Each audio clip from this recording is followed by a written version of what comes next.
Hello, ladies and gentlemen. This is Eddie Marcus, spokesman and advocate of basic human rights for all people. Again, today is January 20th. The hour is such that the nation has a new representative, a new leader, a new CEO, a new boss. His name is Donald Trump, representative of the Republican Party.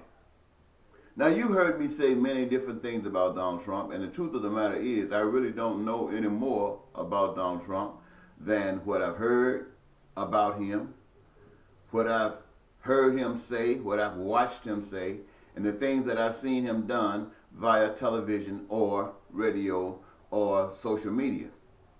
And I can say to you today that America is in dire straits. America chose Donald Trump after choosing Barack Obama. With Barack Obama, you had a black president that you knew was black. You knew he had some white in him, and you've heard that there were other black presidents, people who had some white in them, but none like this one. And the whole nation, it appeared, seemed to hope that this man would be different, that this would be real change, change you can believe in. Everybody, people cried, the nation looked like it woke up. Everything, possibilities exist. They gave him a Nobel Prize just hoping that something would happen, and he wasn't able to do more than anybody else had done. And now they say, well, we've had the best and it wasn't any good, so let's get the worst. And when you compare Donald Trump with what you thought about Barack Obama, Donald Trump represents the worst. Nevertheless, Donald Trump says he's the best, and the people have said, well, let's give him a shot. And you think that he's the best. Donald Trump says, let's make America great again. And when he starts talking about great again, he starts saying put up walls to keep the Mexicans out.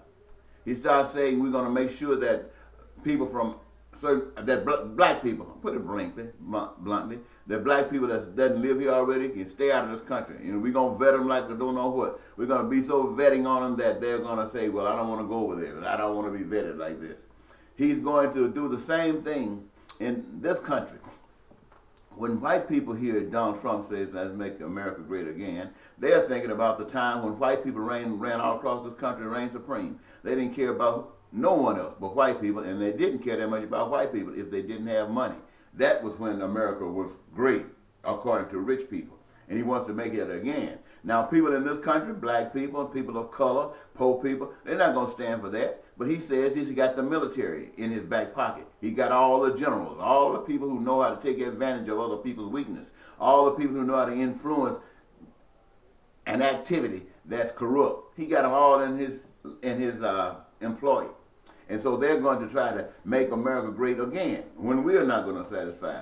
Now, all the other nations that we've been dealing with, they know what make America great means. They know what he did to the natives. They know what they did to the Japanese. They know all the things that they've been doing because they had the military might. They know these things. And when somebody says, let's make them great again, that means while other folks might have tried to make a friendship by putting jobs in other countries to help people lift themselves up, it was not a good plan for the nation. It was really not a good plan for the other people. But it was a better plan for the other people than the plan that they had, which made it a little less wonderful for Americans.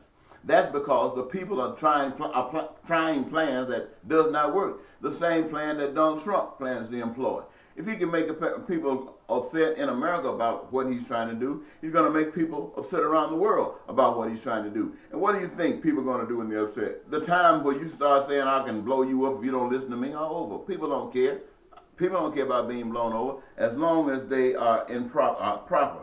I say, Americans, this is why these things are happening today. This is why Donald Trump has become the next president of the United States, the president of the United States, is because Americans have no love for God. Now, I know Americans just can't stand this statement. Every corner used to have a church on it. Now the corners are a little less piled up with churches. But people still in America think that they are God-fearing people, the most God-fearing and righteous people on the face of the earth. I contend that they're the worst people on the face of the earth. I contend that they had two people representing different parties that wanted to be president of the United States, and both of them were referred to as evil. And the American population couldn't wait to get out there and vote for evil. So it didn't matter whether you voted for the evil Republicans or the evil Democrats. Whatever you got evil. And who was voting for evil? Everybody that voted for evil. The only people that didn't vote for evil was the people who didn't vote at all. Everybody else voted for evil. Now, let's look at it like this. You start saying that Americans have no love for God. I say that because the Americans chose Trump over God. God had people out here talking about what God's plan is for the American people, what God's plan is for the people of the world. Nobody's listening. And especially in America, America got its eyes set on what they want to do, and they don't give a stinking thing about God. All they can do is say, I'm a Christian, or I believe in God, and they think that works because they say you can serve God the way you want to, individually, the way you want to. Make sure he's inside those walls. Don't bring him outside those walls for sure. And then you can get away with it. And when you start talking about how is it that Trump is over God, well, you got the system, and in the system, you got the governors. Governors are for the system. They're not for God. You got the state legislature. They're for the system, not God. You got the mayors. You got the aldermen for the system, not for God. Ask them. They voted for the system. They didn't vote for God. Look at the lawyers and the judges and your CEOs. They all voted for the system, not God. The university presidents, the teachers, the preachers, the churches, they voted for God, for Trump. They didn't vote for God. Then you talk about your scientists and your mega churches. You know, you got your mega churches, those people who God, the people are planting seed, and God just grew them. I mean, like what they call eternal seed. They all over the place, but they're not voting for God. You got your entertainers, you got your singers, your dancers, your musicians. You got your engineers, and you got your business people, and you got your bankers. You got the poor, you got Congress. They all voted for the system. They voted for Trump. They did not vote for God. Now, Trump says, I can do this for you. I'm the voice. I can do this for you. But you the one who got me here. You're the one that I'm going to do it for. In other words, you don't know. Have you heard him speak? Nobody knows. He got generals, but he knows more than the generals. He got judges, but he knows more than the judges. He got people working for them, but he knows more than the people that's working for him. That's Donald Trump. He knows more. And Donald Trump, can fix the system. Donald Trump, can fix the system. Donald Trump, can fix the system. How many of you believe that? Not a single one of you believe that, but you voted for him hoping that he can. Not a single one of you believe that he can, but you voted for him hoping that he can. Every last one of you. Why? Because you choose Trump over God. See, God promised that everybody, when he made this earth to put us here, that everybody should have food, clothing, and shelter. Everybody should have that. That's what God wants. The people don't.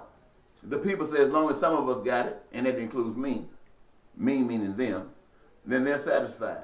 God wanted to make sure that everybody on the earth, not just Americans, have health care. That's why he gave the doctors the knowledge. Everyone, from the womb to the tomb, if they ever need it.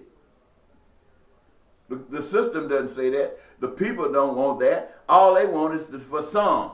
Those who got money, who can access it the best. See, they think if you got the money, you can get what you want. You can buy what you want. You can have 1,000 people in line trying to get to a doctor. You get one person with some money, they're going to put him at the front of the line. So that's what they're basically saying. We got the money, we can run the show, we can't think about you. And the people agreed with them. Their people agreed with them. God said everybody should have health care. And then many of you say, Donald Trump said, I'm going to bring my NAFTA jobs back. I'm going to do this, I'm going to do that. That doesn't mean a hill of beans. God has a plan to put everybody to work. Everybody to work. Not only just in working, but in a job that they love to get up in the morning time to go to. The job that they hate to go on vacation because they love the job so much. A job that's so important that it makes an abundance of the goods and services that are needed by the people for survival and for just life itself. They got all of that according to God. But the people don't want that. They don't want that because they don't believe in God. They believe in the founding fathers. They believe in Thomas Jefferson and those guys up there. That's who they believe in. They believe in the politicians who are going up there making laws and putting judges in who care about their particular interests, not thinking about the people. And this is what America is made out of. They are made out of a soup with some bones and some spaghetti and some okra, and all of them not concerned about making the soup good. They're just trying to make sure that people can taste the okra. They're just trying to make sure that people can taste the beef. People just trying to make sure that they can taste the corn. Not mixing it together and just having a good powder, but just a mixture of stuff that's identified by itself. And when you start talking about, well, what does soup taste like? Well, all I know is I got a lot of okra. Oh, I know I got a lot of corn. See, that stuff is no good. That's not soup. That's individualized junk. So what I'm saying to you, America, you won it, and you chose Trump over God.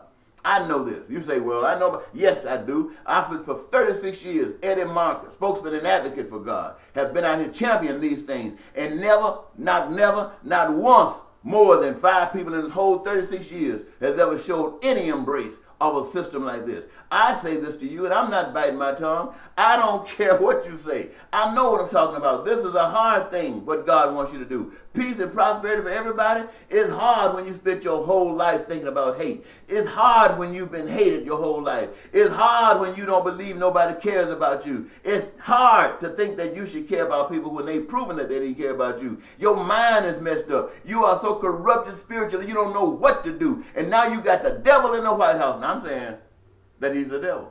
Why am I saying that he's a devil? Because according to God's plan and what God has compared to what he has, his is from the pit of hell. And I say that, and I'm tired of talking to you American people. But if God keep me living, I will keep on talking to you, but not just in words. But I'm going to do what's right. And if what's right means standing up against the system, I'll stand up against the system. If what's right means standing against Donald Trump, I'll stand up for the system against Donald Trump. If what's standing for right means standing against the population of the United States of America, I stand against the population of the United States of America for God. And what am I standing for? That everybody on the face of the goddamn earth have a chance to live as though their dreams are true. Not just you or you, but everybody. And I'm proud of that.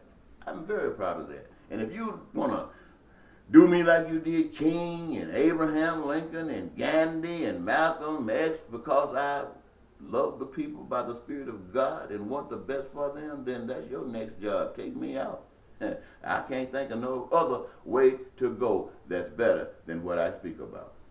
Until next time, if there is another next time, this is Eddie Marcus, spokesman and advocate for basic human rights. And once again, Americans have chosen Trump over God, so they have no love for God. Bye-bye.